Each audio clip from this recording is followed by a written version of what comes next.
So on this airport run, Uber paid me just over $100 for a black ride. Then I got over $60 for an XL ride. But see, I don't even see what the passenger actually pays, but I can estimate it from the tip.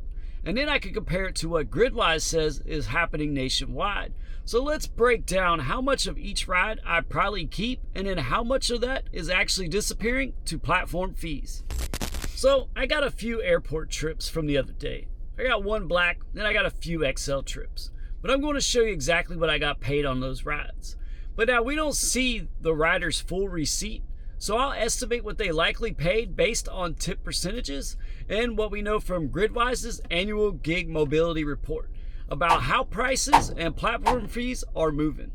So then we're going to line up the national data that shows rider prices are up 9.6%. Platform fees, well, they're up 33.2%, and then driver pay per trip is only up about 3.6%. And I'll show you how Gridwise lets you see where your market lands in that gap. So let's start with the numbers that I can actually see and what I got paid. So here is a black trip, right? It's an airport run. My total payout was $102.39. Now, Uber shows that it was an upfront fare of $87.39, and then the rest was a $15 tip. Now, I don't see that rider's full receipt or how much Uber tacked on in booking and service fees. All I see is what the app put in my account. So here's an XL ride right from the airport, and it was $60.90. Well, the upfront fare was about $48.82, but the tip, well, it was about $12.08. So again, this is my side only. I don't see what the rider pays. I don't see their taxes, the booking fees, or any discounts that they might have got. Now you're going to see this XL trip from the airport. I got $53.94 is what I got on there. It says the upfront fare. Now when I scroll down, Uber shows $42.67 as a fare, and then I got $11.27 as a promotion on my side. That promo is Uber adjusting what I see on the driver's side. There might also have been a promo or a discount on the rider's side, but we don't get to see that part. So how do we actually guess what that rider actually spent without their receipt? Well, one clue is actually the tip. So a lot of the riders, they're going to tip around 10 to 20%. So if I got a $15 tip on a black ride, well, that probably means their total fare plus fees was somewhere around $150. Now, he could have paid a little bit more, could have paid a little less, depending on whether they tipped or depending on whether they had a promotion or whatever, because they do have different data, stuff like that. We don't know the exact number. We only know what Uber's cut and the fees are between what they got paid and what I took home. So here's the important part, right? I don't know exactly what that passenger paid on these rides. Uber doesn't show me their full receipt. So all I see on my side is the upfront fare, any promotions that might apply to me, and then whatever the rider chose to tip. That's it. So I'm not going to sit there and pretend I know that they paid $80, $100, or $120. What I can really say is, if somebody is tipping me $12 or $15, they clearly spent a decent amount of money on that trip. You don't drop that kind of tip on a $12 ride.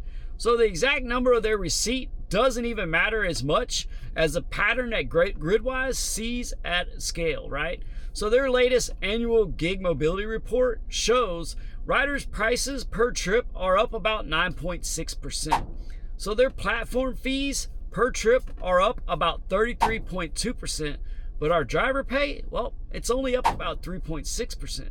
So whatever that rider paid on my airport run, well, that national story is the same. The growing slice of that money is getting stuck with the platform instead of flowing through to the drivers. So the important part isn't to pretend that we know what the rider's exact receipt is, right? It's understanding that there's always going to be a gap between what they pay and what we see. And that gap is actually getting wider. So on my screen, I see fares and I see promotions applied to my side, and I see the tips. But on their side, they see base fares, surge multipliers, bookings, service fees, taxes, and discounts. So Gridwise data shows that these platform fees, everything that lives in that middle layer, are the pieces that grew over 33% year over year. And while our pay per trip only nudged up a few percent. So now you layer on promotions on top of that. And I've had passengers tell me, I picked Black because it was cheaper than XL. It was cheaper than Priority. So when that happens, there are at least three moving pieces, right? You got what the rider sees after discounts. You're going to have that upfront fare that Uber shows me. And then you're going to have any promos Uber adds on my side to keep drivers happy and nudge us towards certain trips. So that annual gig mobility report says that even with all those discounts and promos flying around, well, that net effect is still the same. Customer prices are up. Platform fees per trip are up a lot more. And then driver pay, well, it's barely moving. So no, I can't open that app and see exactly what that Black airport rider paid or how much went into the booking fees versus profit. But what I can do is track every one of my trips with Gridwise, see my real take home per trip, per hour, and then compare that to the national trends on that annual gig mobility report. So if my per trip earnings are flat or while rider prices and platform fees are climbing, well, that tells me the story, right? I don't need that rider's receipt to know whether my cut is shrinking.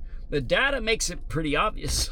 So if you want to see whether your own numbers line up with what Gridwise, their report, is showing, rider prices up 9.6%, platform fees up 33.2%, and then driver pay, well, 3.6%.